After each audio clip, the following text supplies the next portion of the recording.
So this is Mark's right side, and I'm putting my chin just over the top of his shoulder.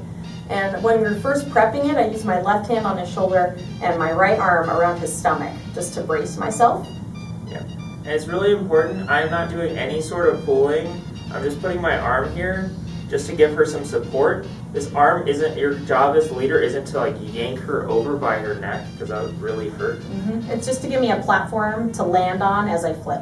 So step one, we're going to have the follower jump on her back, and then we're going to set her down. So we're going to keep our back nice and straight and lift with our legs as we flip her over. Good, and as we're doing this together, we want to make sure that we practice the timing going down together and up together. The horse has a little bit of a tricky timing because the leader can't see the follow, so it's really important that you practice that down and up together and feel what that feels like. Step two, when we're comfortable with our down and up together, we want to get onto the back, and this is a point where you want a spotter or two spotters to roll the follow from on the back and over, and she lands with her feet down, similar to how we do the duck and dive or the waterfall.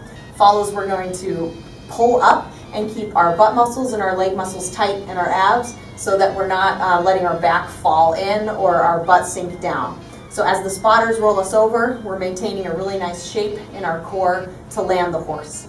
Leaders, we're going to make sure that we support her neck as she flips over and just maintain a nice, really strong arm connection here so that she doesn't fall. Another tip for leaders for step two is that you can use your left arm as she's flipping over to add additional support for her back. The leader needs to stay in the squat position until the follow is on his back before he pops her over. It's this popping motion, the standing up motion that gets her to go over and land. With the popping motion, be careful not to add too much energy because it's possible to send your follow a lot further than you'd like. So make sure that you take it little by little and add a little bit each time so that you're always in control of the aerial. A tip for the flyer, I've been supporting myself with these hands as I climb up on his back or jump up on the back. But as soon as he starts to roll me over, I need to release my hands. The landing for this aerial is actually a no-handed landing for the follows, and the leader is just supporting me.